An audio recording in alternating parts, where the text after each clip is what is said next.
Welcome to another episode of Ivancast podcast. Yeah, you've seen me getting excited about my guests in the past, but I think never have I been more excited than for Derrick Bostrom, drummer and founding member of one of my favorite bands of all time, the Meat Puppets. Derrick, welcome to the podcast. Thank you, Ivan. Thanks for having me. Yeah, thank you for being here. This is so amazing. Have you ever talked to a guy in Ecuador? That was I sort of my first question. I don't think so. I Yeah, I certainly not on a podcast. yeah, It's been and a long career, and I can't say I remember every second of it. So it's possible. yeah, it's possible. But I was doing some research. Have you ever played in any South American country? Puerto Rico does that doesn't really count, does it? Puerto Rico? No, no, Yeah, no. That's the Caribbean. So you've yeah. never been to, you never made a sort of a tour in South America, right? I never have. I don't know if Yeah. the other guys ever made it out there or not, but I haven't. When I've been playing. Yeah, yeah. So I'm a lifelong fan of all the 80s and 90s alternative rock bands. So let's get into it. What an honor! I can't even believe this is happening. So thank you again for doing this. My pleasure. Yeah. So I'm a big fan of your music, your sound, Dinosaur Jr., Nirvana, Soundgarden, the Melvins. I pretty much grew up All listening those to all this guys. music. Yeah, all those Yeah, bands.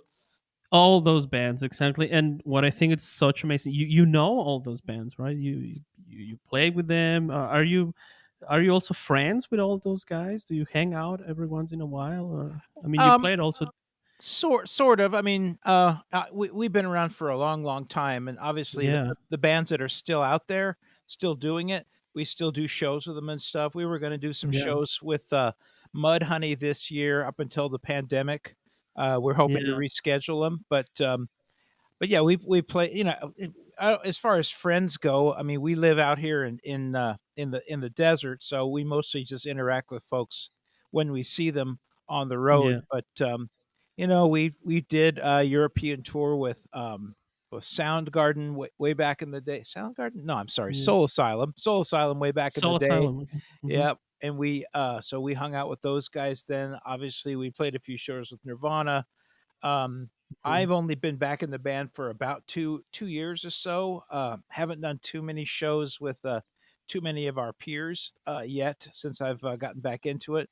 But the Hmm. boys have done extensive touring.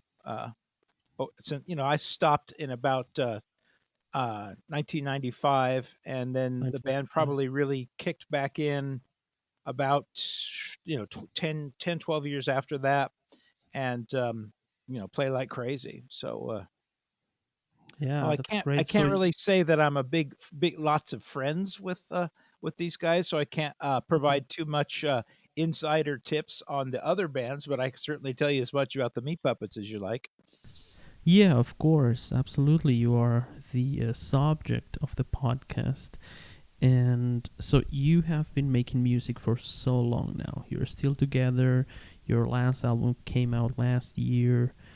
I'm just wondering what it's like to be around for so long. Well, we started out kind of, as local guys who just wanted to get up on stage and show off. Yeah, yeah, We got good success with that, so we expanded our cycle out to California. Had good response out there. We're able to play throughout the country and meet with a whole bunch of other bands, and wound up getting signed to a major label. So up until that time, we were it went from being just a kind of a fun thing that friends did to something we took more and more seriously until finally we were doing it for a living.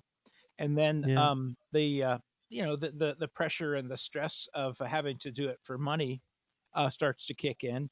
And then mhm, yeah, as we got more and more wanting to you know upgrade our stuff, we would need more and more money to do it so that we wouldn't be driving 500 miles a night and sleeping on people's floors. We would need decent equipment that worked. So absolutely. as it got more expensive, we have to take it more and more seriously. and then Mhm. eventually we had to like sign to a major label to realize our ambitions. And at that point, the the grossness of show business kind of kicked in, where we suddenly became you know uh, kind of exposed to the more product and commercial sides of the business. And Mhm. at that we did as well as we managed to get a gold record off of that, but eventually that kind of dried up and went away. We wound up working with smaller labels again, Mhm. and Mhm. frankly, I like it better this way. I wasn't a huge fan of putting that much pressure on us. Yeah. I didn't think it was uh, healthy for the music or for our relationships. And Yeah. Yeah. now we're Absolutely. able to do it pretty much for fun, and Mhm. as we want to, or as we don't want to. So I actually think that that makes for better music. Not to mention the fact that we're older and we've done it for so long and we know each other so well. Mhm. Plus, Mhm. we've added an extra guitarist and a keyboardist so that we Mhm. can really play.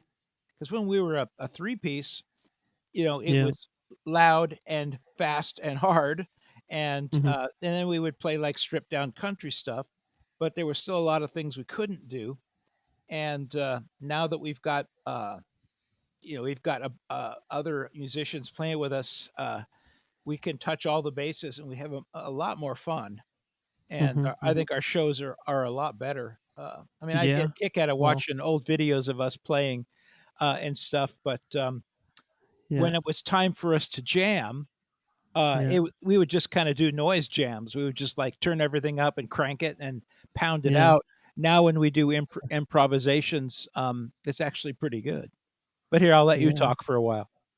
Yeah. No, that I mean, it's so great to hear that, like how your sound and your musical approach has evolved over the years. And I think you're one of the bands that also has explore a lot of different genres in your music. Like, Hmm.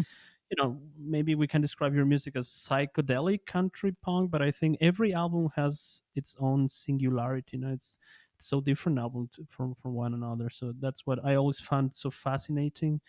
And were you always so curious about experimenting with different sources of music? Where does this curiosity come from? Because it's definitely something that not all the bands do, right? Well, in the three of us were all into prog rock when we were growing up, Yeah, punk rock. Yeah, and fusion jazz and stuff, and yeah. plus I was really into pop music. Mm-hmm. So we kind of I mean, one thing, we're pretty white, so we come from the desert, we're shit kickers. Yeah, So Arizona, right? Phoenix, I right? yeah, Phoenix, Arizona. Kurt Mhm. lives in Texas. So the boys are originally from Texas. Uh, Yeah, but our I know that you play soul music, and yeah, I would not try to suggest to your audience that the Meat Puppets play soul music. We're pretty white, and but yeah, to that extent, we play. We were very into bands like Yes and yeah. King Crimson when we were growing up. Mm. Brian CC Eno, Top.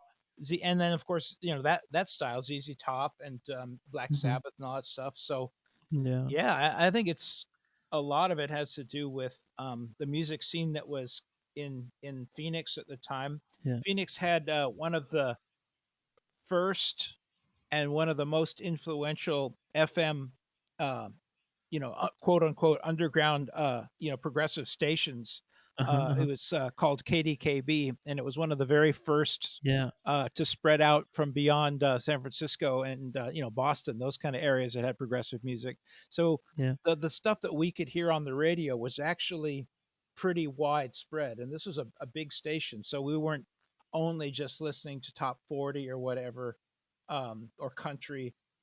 We were exposed to a lot of different kinds of music, and consequently, because of this Hmm. station, a lot Hmm. of bands wound up coming to Phoenix. So we got to Hmm. see a lot of these bands Oh, okay. that might not have come to other towns. Hmm. That's fantastic. And But do you have some sort? But I guess there is also some sort of strong musical background. Like, I mean, do you study music? Do you know how to read notes and stuff, or did Not you play me. by ear?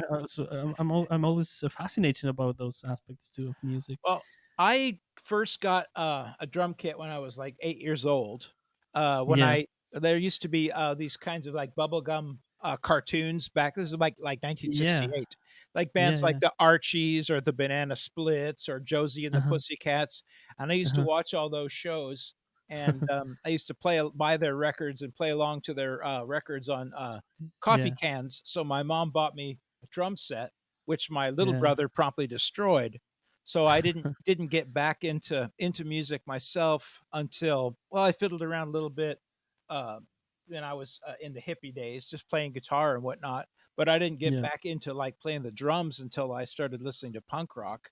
And I had a Uh-huh. friend who I had, one friend in particular that I like to play with, and a lot of us were picking up instruments. And Chris and Kurt, especially Kurt, was like one of the Uh-huh. most gifted players in our neighborhood and our little group of friends. Yeah. And Oh he yes. Yeah. he but he was like exploring, like regular bar band type stuff. And Uh-huh. his style was so out there that he usually would get fired from the bands that he was in because he would want to play wilder shit. And Yeah. Yeah. it wasn't really until um, I pulled him aside and said, "Well, let's do a band where we can do whatever we want. Hmm. That is punk rock because that's what I'm into." Yeah. Yeah. Yeah. And And that's he what you are, right? Yeah, well, Yeah. he was willing to give it a try. And my vision of punk rock wasn't so limiting that it had to be, a certain style or hardcore or whatever. And I was Yeah. really into psychedelic music too. So Yeah. Yeah. Yeah. even though I wasn't nearly as good of a player as Chris or Kurt, I could keep up with them. And I have Yeah.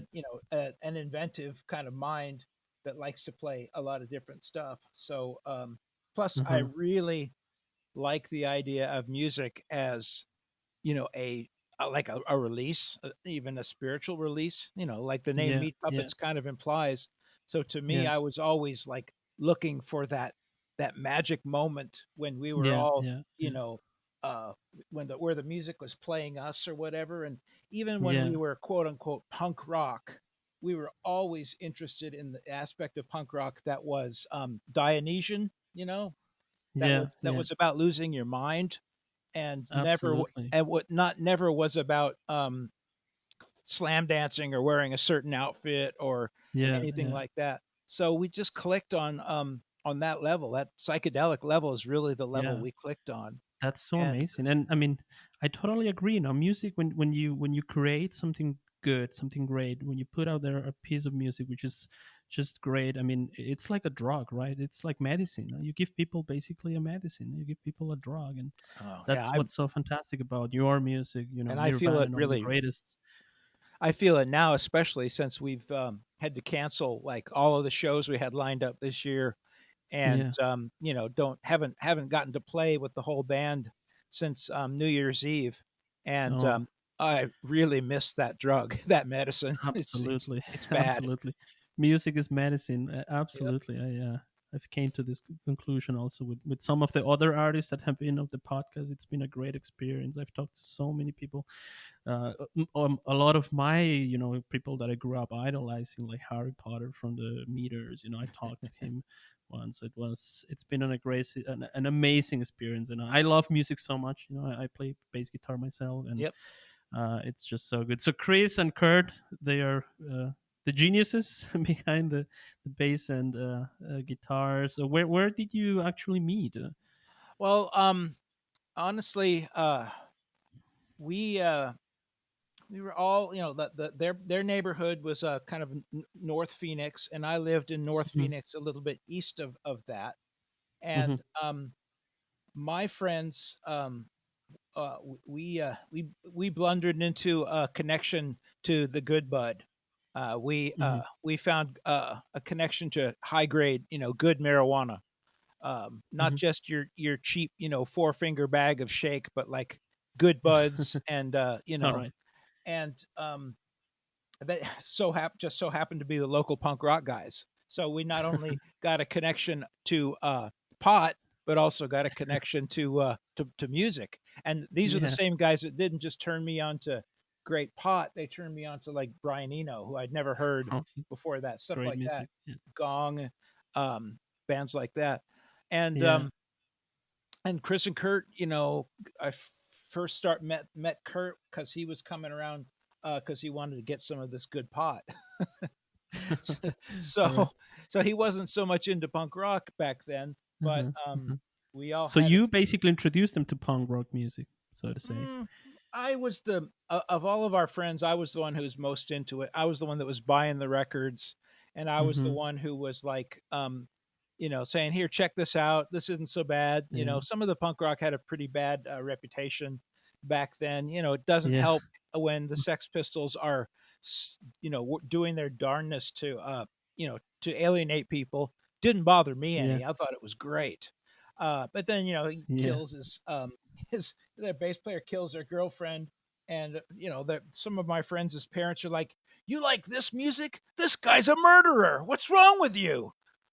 So I was the guy who was like, "No, no." I mean, I remember having fights with some of my friends, my Yeah. hippie friends, like saying that this Yeah. is no good, and I was like, "No, no, this is um this is the next step in our quest for rebellion."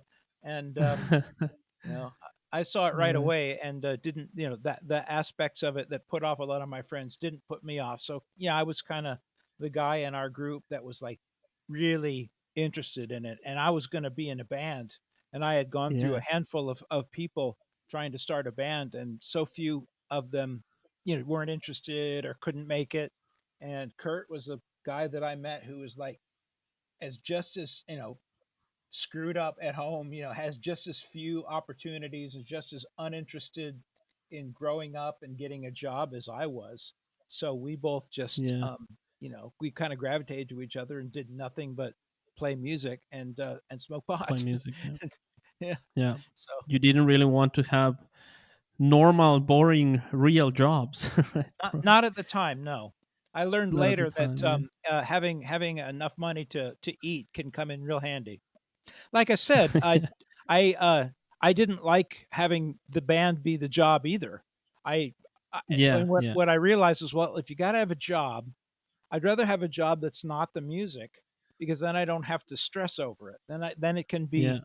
And I kind of like the fact that our style of music, or the music business in general, is so on the ropes, because I don't necessarily think it helped all of the bands in my peer group to get popular. I don't think it helped them any. I mean, you look at how many of them broke up or fell apart, and including my own, or got into Hmm. hard drugs or whatever, and had to Yeah. like really hit the wall on this stuff. And I'm not a huge fan of the whole commerce trip, man. I'm an Yeah. American. Yeah. I'm an American. America is a terribly money grubbing kind of a place. I don't know what I. Ecuador is like, but I can tell you, Yeah. it's creepy here.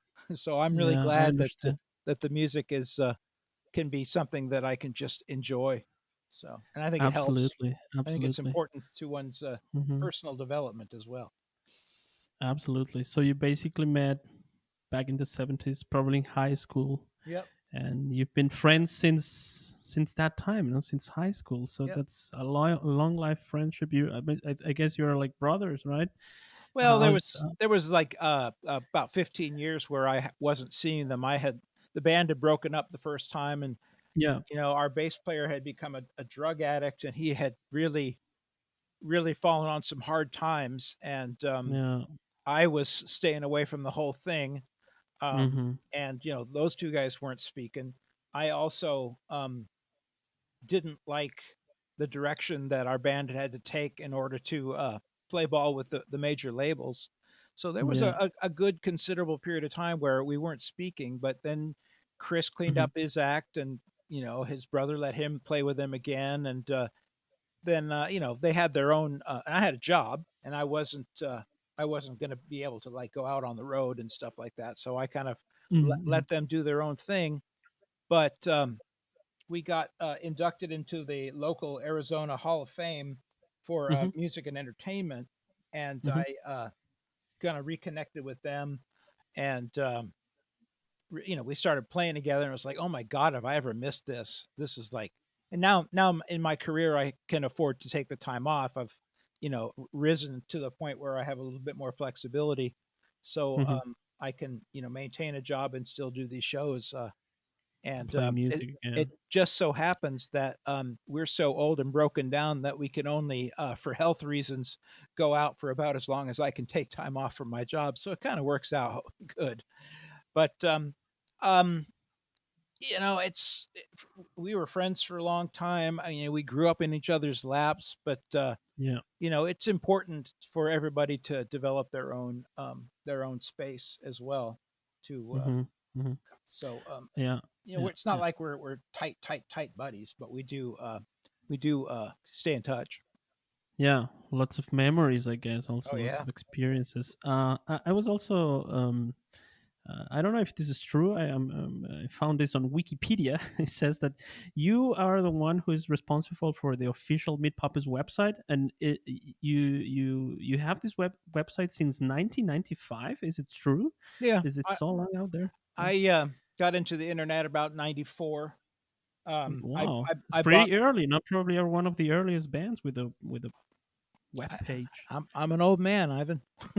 Yeah, I my neighbor. Well, I had my stepfather had a computer, and Hmm. I always used to be the one who would put together our record covers and stuff. Ah, And okay, I cool. really wanted to start using computers to put them together.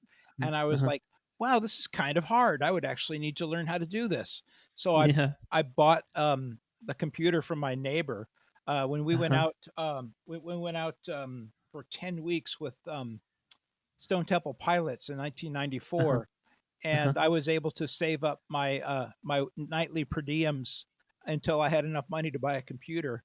And Uh-huh. then I just, since I don't have a job, I just, would either play shows or stay home. I just learned everything I could about the computer. Or Then we got computers. our manager started a website, and they let the bands have like little sections of them. And I learned how to do websites, and kind of kept a website going there until eventually I just started spending my own money on like a little web hosting and stuff. And so Yeah, I yeah, still cool. have most of Yeah. the stuff that I did. Not all of it, but a lot of it is still up online. There's like meatpuppets.com, and that's me. And much later, the actual band decided, oh, maybe they should have a website too. And this is when I wasn't talking to them. So they have All the right. meatpuppets.com. But once I got back involved, I was like, guys, your website stinks. I want access to it. So Yeah. mostly I just cleaned it up and took away all the parts that were broken. And mostly we do Facebook posts and Instagram posts, Yeah. but occasionally put Yeah, up. you're also on Instagram and everywhere on the web, right? Yeah, well, those two That's places very cool. are the popular ones. And I like, Yeah, yeah. once we had to cancel all of our shows, I went back to my collection of old videotapes and found some good stuff, and posted a lot of that stuff up to YouTube as a kind of a consolation prize for people Yeah, that wanted to yeah, see us. But yeah, yeah. I do. Yeah. I manage the band's social uh, um, identity, so to speak. Social media life. Yeah, Yeah. I'm asking this because I'm also really into computers and technology, and I thought, well, you started your webpage in 1995. That's pretty early. You might be one of the first bands out there with a webpage. Oh, it's One of funny the you should say that. pioneers. That's Yeah. how I met my wife, because she was like, Oh, "Wow." really? She was into Red Cross, not the Meat Puppets, but we had the same Okay. manager. So Uh-huh. was looking around on our manager's website, and she's like, Uh-huh. "Wow, this band actually has a member of the band doing the site. That's weird." So we got to talk Yeah. because she was into doing websites too. So Yeah. Cool. that not only am I one of the first people in a band to do a website, I'm actually one of the Yeah. first people who have met his wife online, and it was such a unique Online. thing Wow. that 1996, the local TV station did a news story about us. Yeah, wow. Oh, that's so awesome. You were ahead of your time in terms of technology. What we are living now, Yep. basically, on the web. That's Yeah. so great. It was And more fun back then, I'm afraid. yeah, yeah, I do believe so. I mean, I Yeah. was I was only 10 years old in 1995. I was already also surfing the web back in the day. We have better I tools remember. now, but there's a lot more creeps on there as well. Yeah, it's crazy, no? It's a crazy world, the internet. It's dangerous. Yeah, It's it's gonna be a dangerous. problem, I think. Yeah, yeah. I don't know. I think there are going to be a lot of people with regrets maybe in the future because I they are sure hope exposing their so. lives in so many ways on YouTube, and those things are gonna stay there forever. So Well, there's a lot of regrettable behavior out there, so I hope they regret yeah, it. yeah. And another of my favorite bands, the Red Hot Chili Peppers. I also read in 1992, John Frusciante actually wanted to join your band. He auditioned for the band. Is this true? Well, our record label was pushing us to add a second guitarist to Uh our huh. live shows because they felt that, like I said, our shows were kind of noisy and grungy, but our Uh records huh. really weren't. And they were like, "Why don't you guys Yeah. make a greater attempt to reproduce the records that you make live?" And we were like, whatever." And Yeah. John came over. Um, Uh huh. he was, we jammed with him once. It didn't Uh-huh. last. I mean, Yeah. It didn't. didn't work out. But yes, he did. Uh-huh. Did I come mean, out and he's a play with us. brilliant. He's. I mean, he's a fantastic player, right? Guitar player. He was weirder than we were. He came out on the bus with no shoes and not even a Yeah. guitar case. He just had his guitar in his hand, and he didn't Okay. even want to tune up. And All right. we're like, Kurt's like, "You want to tune that?" And he goes, "Oh, I'll just bend it in." So we're like, far out.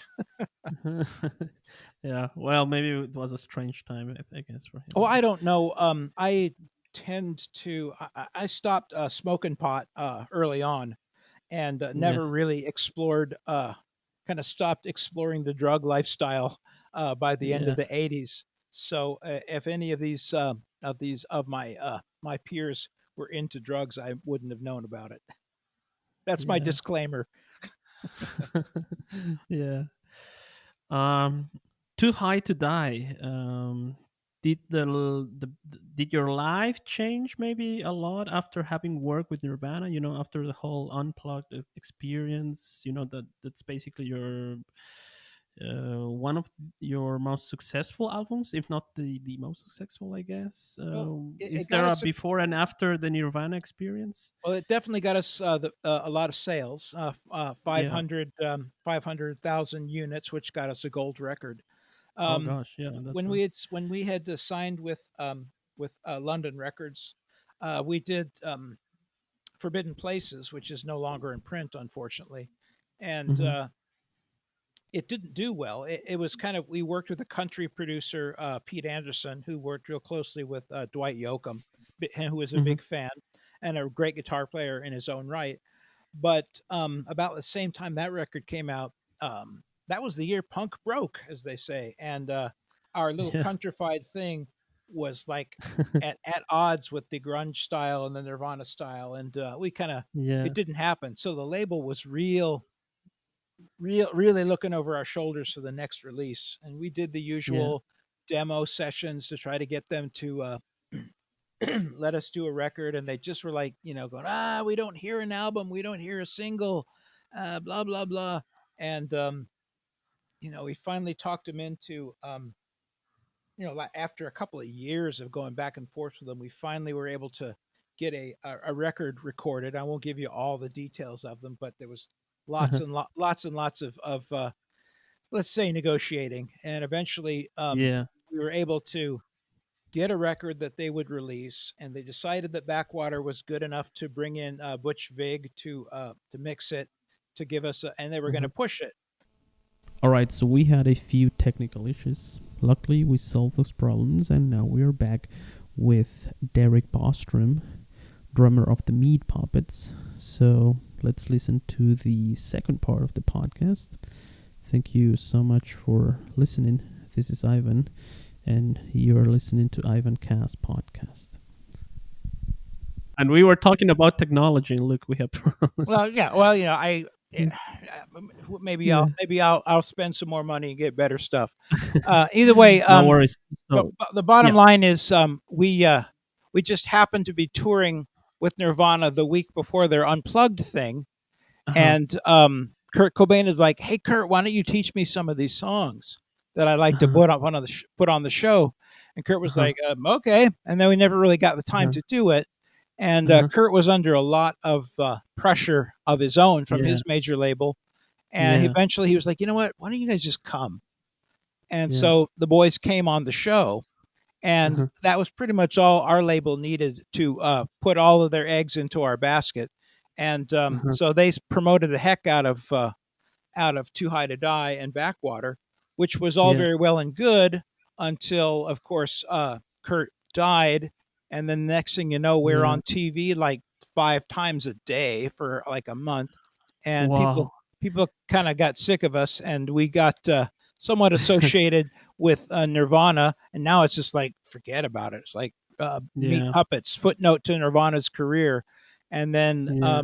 then we get into our own drug problems, and Yeah. the record after that was mired in internal troubles. Plus, the Mhm. Mhm. label wasn't really behind it, and Yeah. the the the the the alternative style music was losing favor, and the boy bands and the girl bands like Yeah.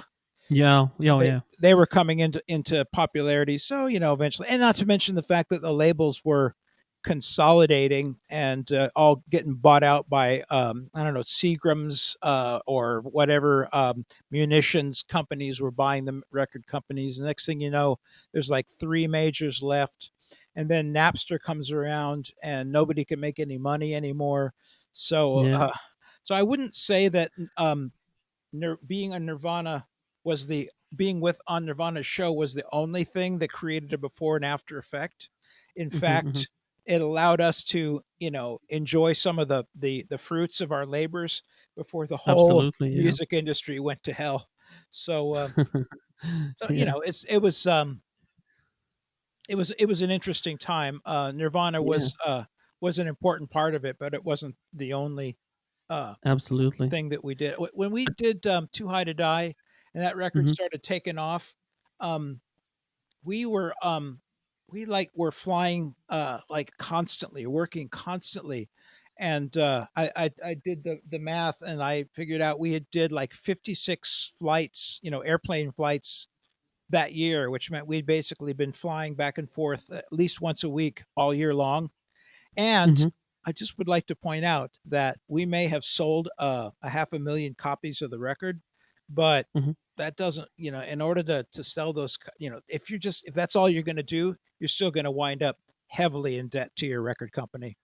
And Oh, really? yeah, I mean, Kurt did all right because he had the publishing. In fact, he Yeah. made enough money from the success of that record to basically buy us out, because they were like, well, we don't want to put any more records out by you, but we're not going to let you put out any records with anybody else either. Mhm. So, Mhm. Yeah. a lot of the money that Kurt made ended up financing getting the band back, getting its freedom. So, Yeah. Yeah. kids, think real carefully before you get involved with any major corporation. They're not your Mhm. friends.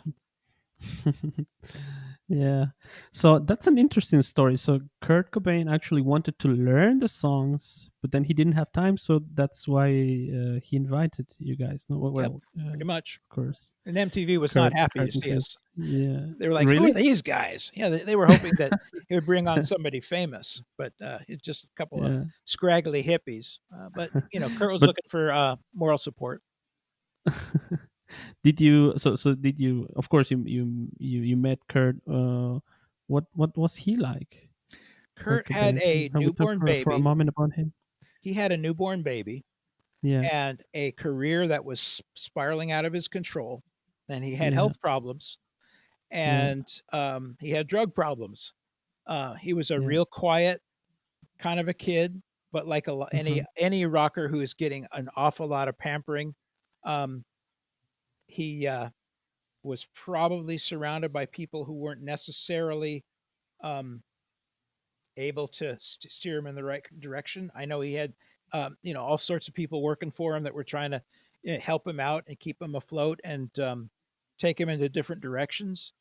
Hmm. But at the end of the day, he was, it seems like he was pretty unhappy, and there wasn't anything that anybody could do about it.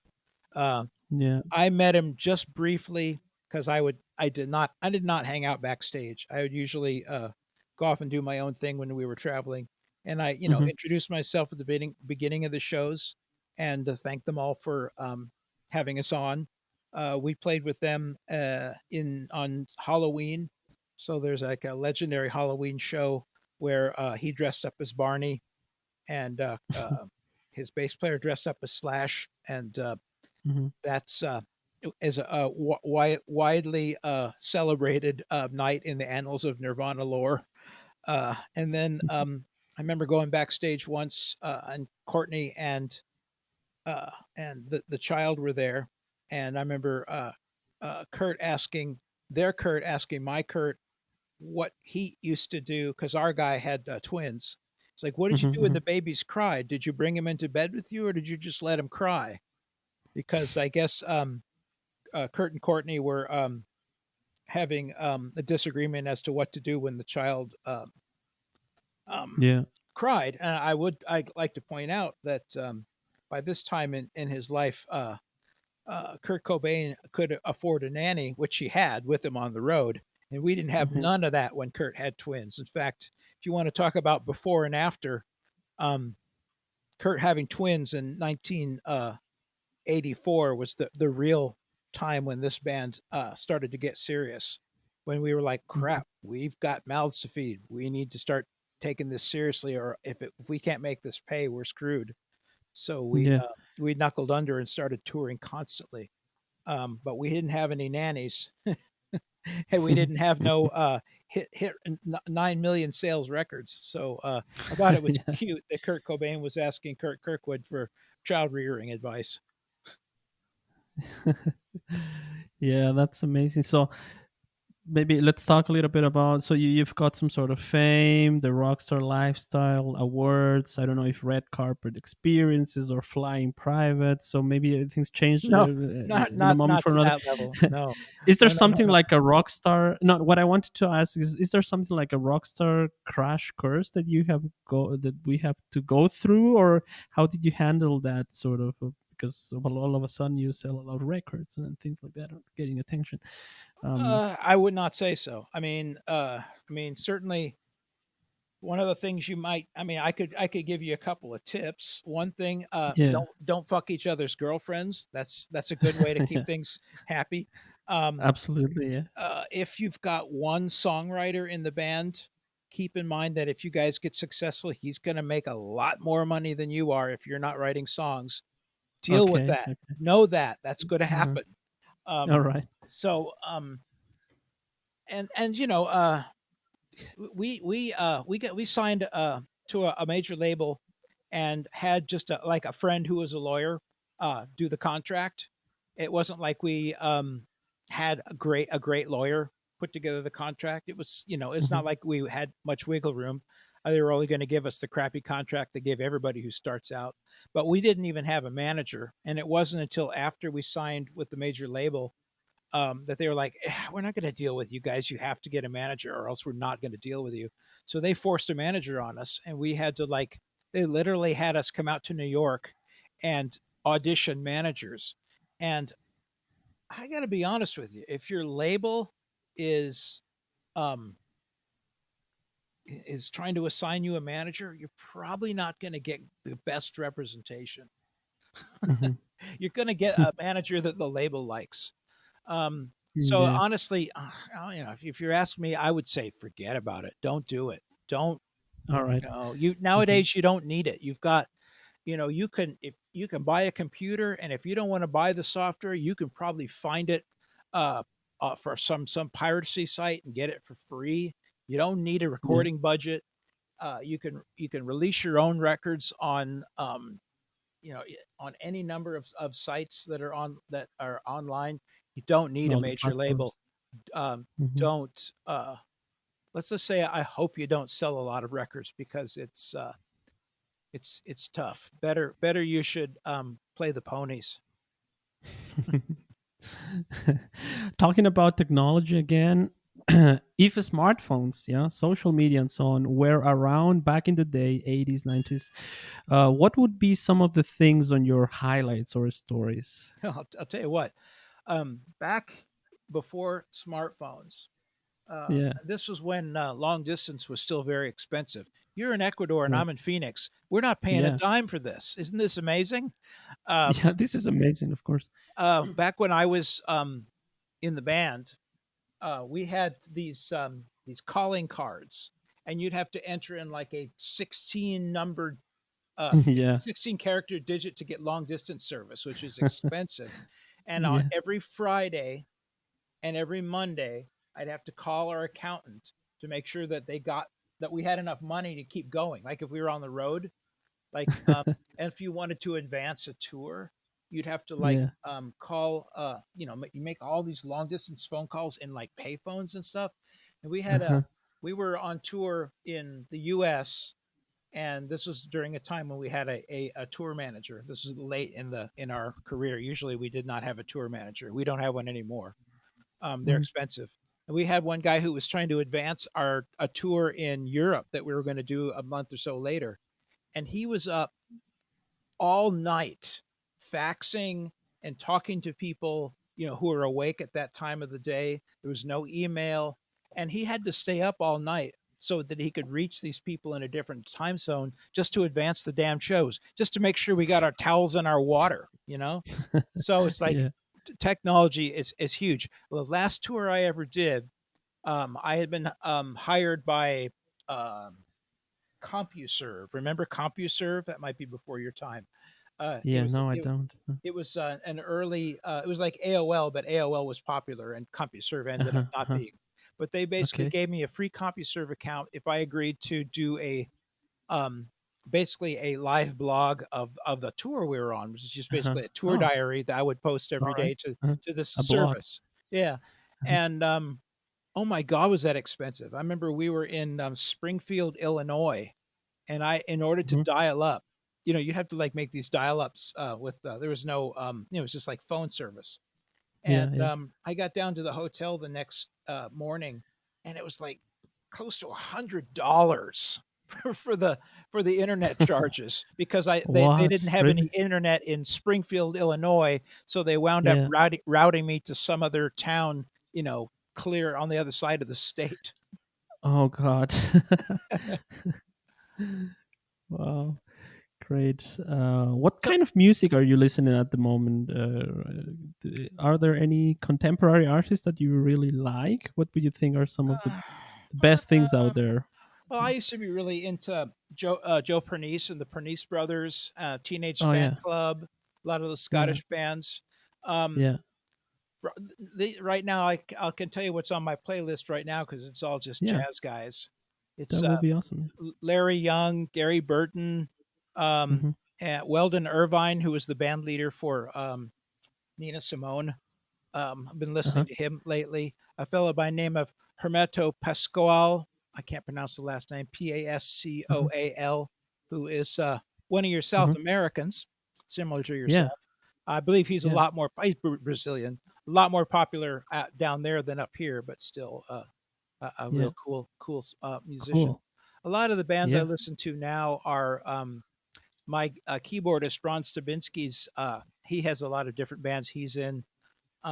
Most of them are like jazz. So he's in a Mhm. band called Mostly Other People Do the Killing, and he's preparing to. They're fighting over the track, the takes that they're going to use for the record that's going to come out soon. They just released another group of his called the Peter Evans Ensemble, and he's a trumpeter who lives in Europe, who plays a very avant-garde improvisational kind of a jazz. And they just released an Mhm. album, and that album is called um, Horizons, and it's available on Bandcamp. Mhm. That's something I'm gonna throw my $15 down and get a download for once we get off this Awesome. call. So a lot of that kind of stuff. I don't listen to too much of the current kids today's music. It Pop kind of music. doesn't Yeah. really doesn't. There's that one band. Crap, what's the name of the band? That's kind of a soul band. It's also kind of South American. I can't remember their name. I saw them Hmm. recently. A couple of years ago. I really was impressed by them, but unfortunately, I can't remember their name. And then there's that other band that plays the kind of weird, almost reggae style roots music. They're a trio. I think they're out of Texas. Who's they? I also don't remember their name. Hmm. So because that's what happens with streaming, right? It's From like, from Texas? No, yeah, I it's think so. no. Yeah. Yeah. Um. Trio, Cranbean? Is it Yeah. Cranbean? Yeah. That's it. Yeah. Oh yeah. They're great. Yeah. I love that band. I really, Absolutely, they I are really great. love that the dub album they did. So I Yeah. like those Yeah. kinds of bands that are little bit more psychedelic and a little less Yeah. rock and roll. We always go see my wife's favorites whenever they come to town. So we go see Red Cross, and I went and saw Peter Murphy not too long ago. Went and saw a band from Canada called Sloan, who are huge in Hmm. Canada, and Hmm. they came and played to like 100 people in Phoenix, and you could tell they were embarrassed because they had this big old tour bus and stuff, and they're like, "We usually play stadiums in Canada," but and we were like, "What are you guys doing here?" Really? So some of the old guys that are still hanging out there that my wife really likes. I don't usually go out unless she wants to. Now we don't go out at all. Yeah. Yeah. The coronavirus, the COVID-19. What a strange time, also, right? It's terrible. It's I don't know terrible. what it's like Absolutely. in Ecuador, but I've come to feel that over here in the United States, it's obviously we're very polarized. Hmm. And we had our coronavirus, and we have had our Black Lives Matter stuff, and a lot of people are saying, racism is a health crisis, and I wouldn't disagree with that, but it seems like capitalism is a health crisis too, because it's like there's just Yeah. it's like, what are they going to do? They like go, all right, everybody, stop working now. And it's like, but we don't have any way to get food if we don't work because you've destroyed the safety net. Remember that? And I was like, Yeah. no, well, we'll get you some like $200 a week after we fight about it in Congress for 8 weeks. Don't worry. It's like, oh, screw it. So I'm really lucky. I'm in IT, so I can work from home for the most part. My wife's a teacher, so she can work Yeah. remotely. But Yeah. there's no question. It's like, I mean, we're concerned about our health, and we wear masks and stuff like that. But I really feel Yeah. bad for the people who are like going, "Wait, you're closing my business? Really? That's it? That's all Yeah. you're going to do for me is close my business? Thanks a fucking lot." So yeah, it's kind of it's screwed up here. Not to mention the 175,000 people that are dead.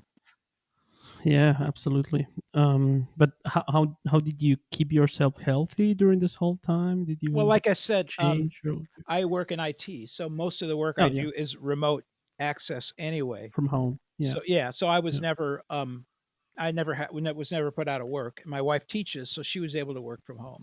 So Yeah. and I work for a company that there's a mixture of people who have to be there, for essential services, and some people who don't. And I'm just very careful. I don't go outside if I don't have to. I'm not doing Yeah. stuff. We're not eating out. We're taking it real serious. Yeah. So Yeah.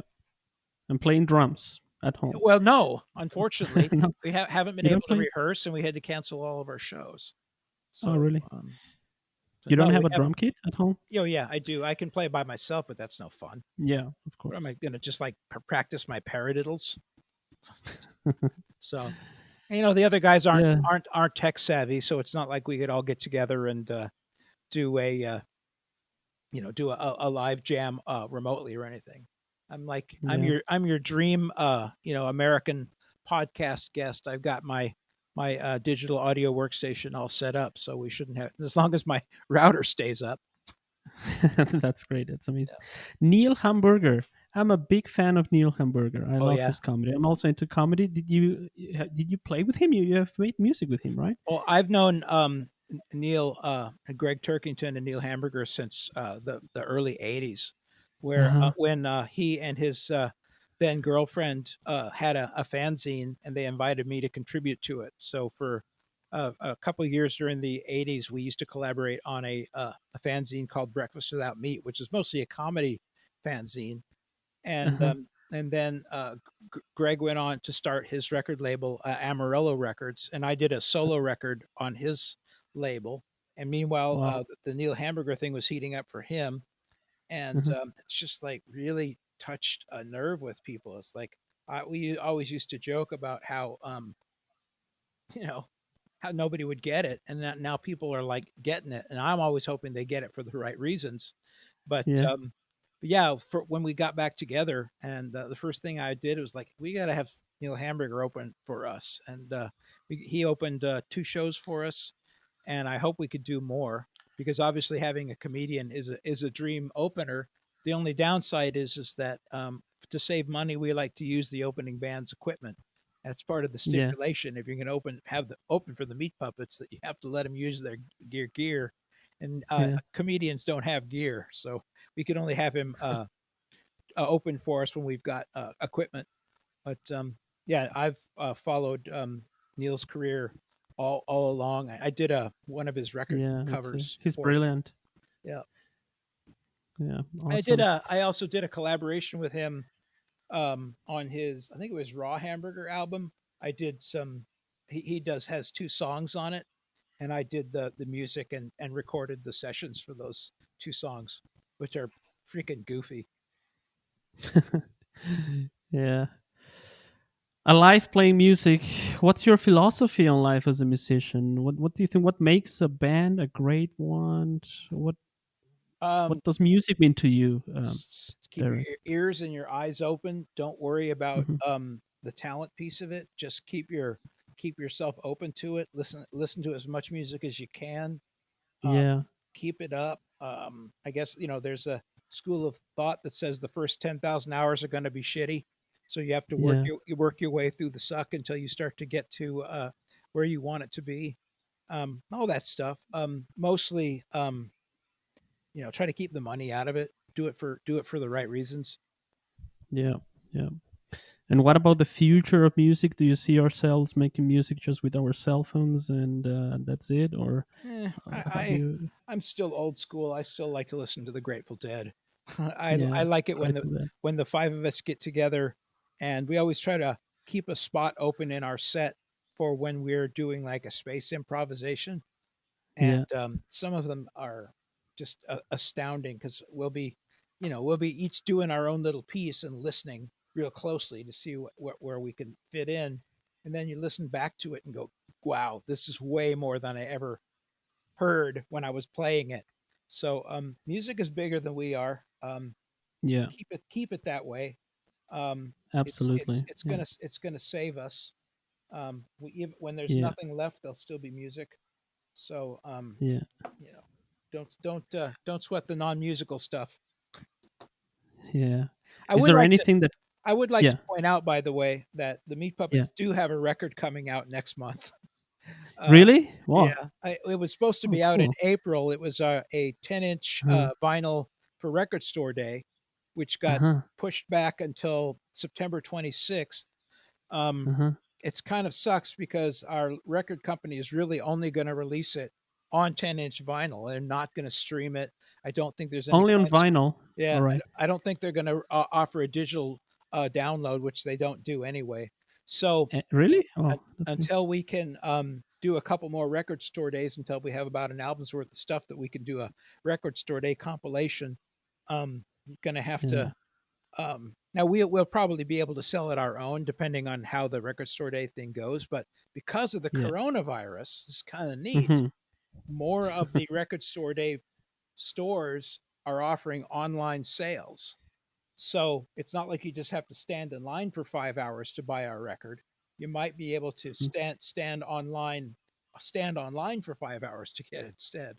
So it's our first record store day record, and it's kind of weird because it's like, really, it's not going to be Yeah. available unless you have a record player. But we'll see. It's a Yeah. cool We'll record. see. But that's definitely good news. Yeah. Yeah. I'm really looking forward to it. That was actually my next question. What's coming up next? So we have a record coming. on vinyl. September Yeah, 20, 26th. Yeah. 26th. Yep. Okay, awesome. Is there something that keep you up at night? What keeps you up at night? Caffeine. No, just kidding. Um, Caffeine.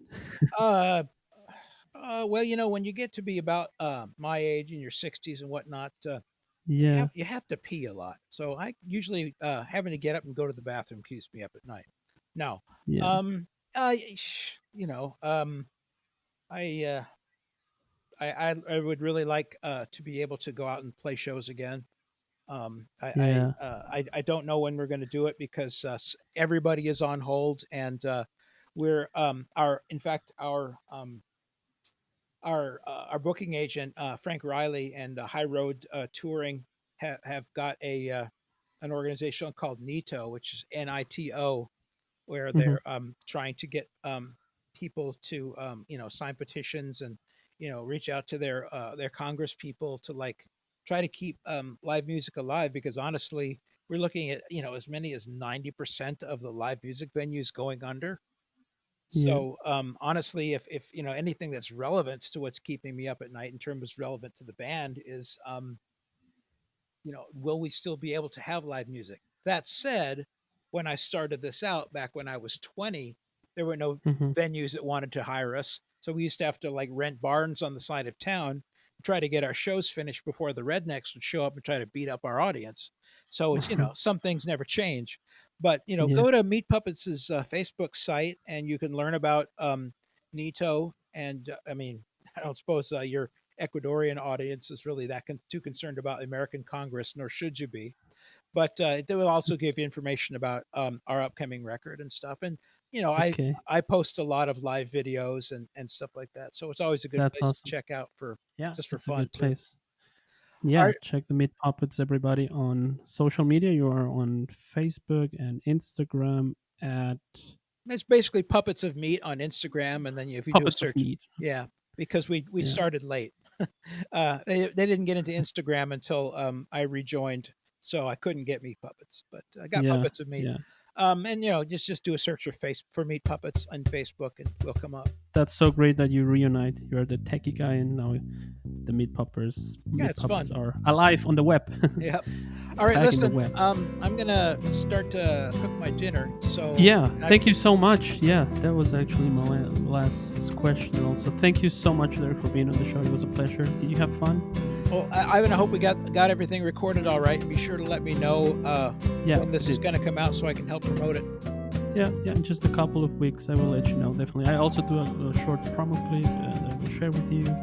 And thank you so much again. It was a pleasure. Bye bye. Thank you, man. See Yeah, you my later. pleasure. Bye.